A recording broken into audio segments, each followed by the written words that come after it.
Welcome back to Table Talk, guys. My name is John Graham. I'm going to be your host today, and we got a really exciting topic for you guys today, which is going to be how to make a financial impact in your restaurant immediately by implementing something as simple as email marketing. So if you're not doing email marketing at your restaurant today, you're definitely going to want to listen up. So let's get right into it.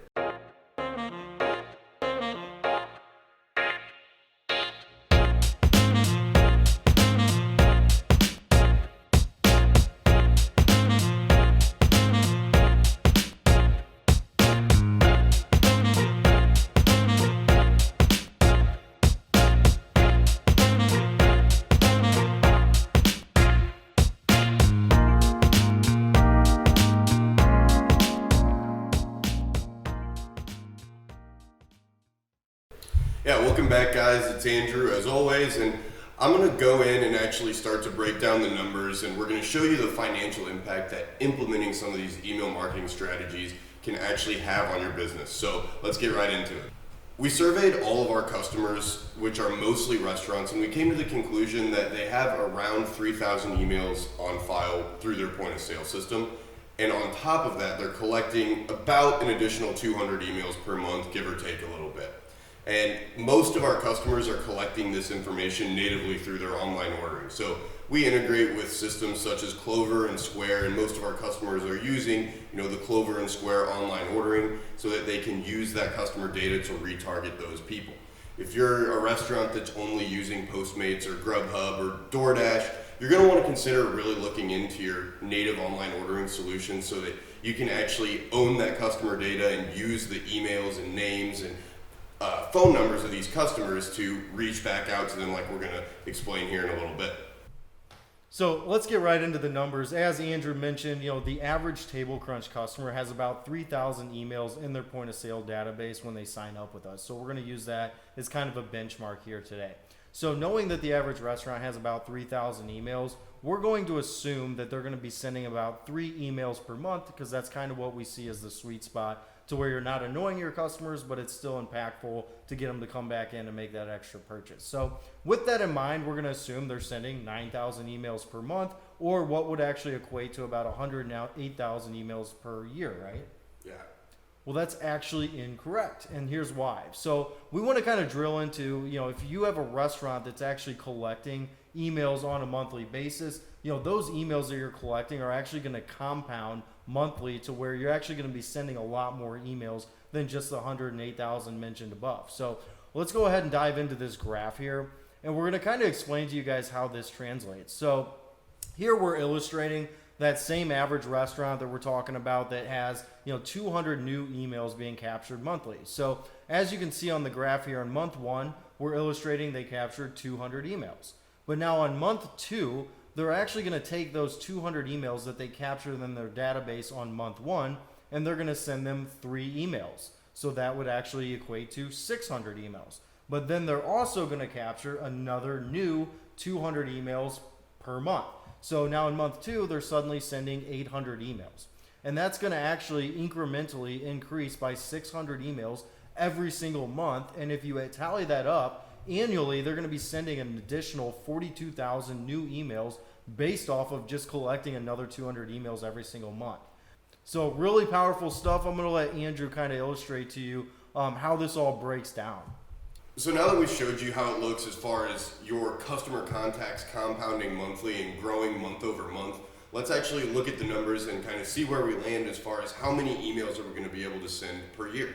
So as we talked about earlier, our average restaurant is sitting on about 3,000 emails, meaning they're sending around 108,000 emails per year.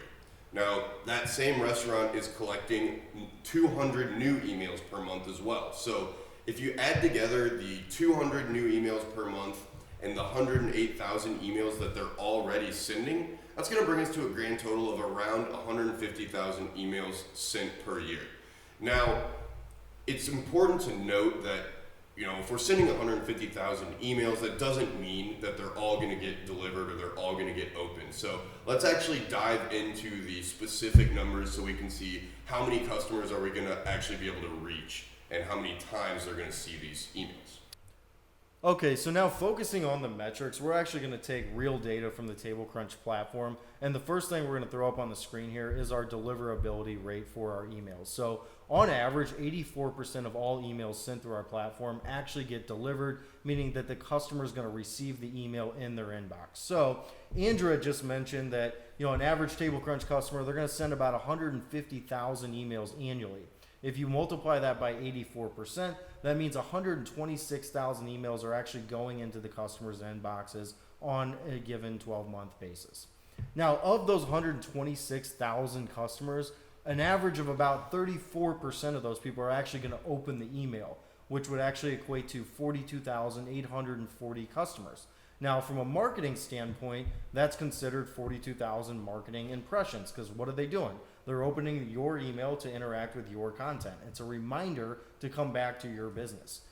Now, of those 42,840 customers actually opening your emails, an average of about 2.5% will actually click on the call to action on your email. So when we throw this up on the screen here, this is really powerful. Think about, as a business, what is your number one goal? It's to get paid, right? Well, what we're actually doing is we're presenting an easier, more convenient option for your customer to actually pay you for your services. So as you can see on the email, what are they actually clicking on? They're clicking order now. So what this is actually doing is it's presenting an option for them to transact with your business. And if we can do that successfully to 42,000 people on average, ask yourself this: if you own a restaurant, do you see how you might get additional sales by implementing a practice like this?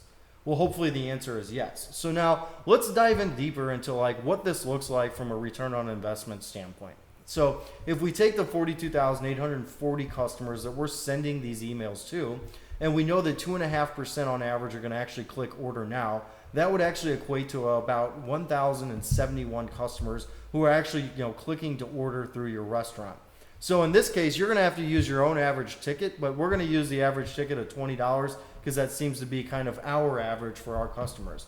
So $20 times 1,071 customers clicking order now equates to about $21,500 on an annual basis in additional revenues. So in reality, this number is actually very conservative. And some of you people watching this video might think, hey, well, just because they clicked order now doesn't mean they actually converted and made a sale. And guess what? You're 100% correct. But we can't ignore the fact that a lot of people are going to open the email and they're not going to click order now. They're instead going to get in their car, they're going to drive to the restaurant and make an in-store purchase. So if you're using a system like MailChimp, looking at the number of clicks and multiplying it by your average ticket should give you a pretty good ballpark. Now, if you're using a system like TableCrunch, we have good news. We can actually track both the online sales and the in-store sales, meaning if they open your email and then actually physically walk into your restaurant and swipe a credit card, we can show you down to the penny the exact ROI for both online and offline sales. And the good news is we actually see an average ROI of over 20 times the investment that you make to use a product like this. So very, very powerful stuff. We hope you guys learned a little something today. If anything else, if you're own a restaurant, you're not email marketing, we highly encourage you to use one of the systems out there. Even if it's not TableCrunch, get on MailChimp, get on Constant Contact, start emailing your customers. It's going to drive up your revenue. Appreciate you guys tuning in. Until next time, thank you.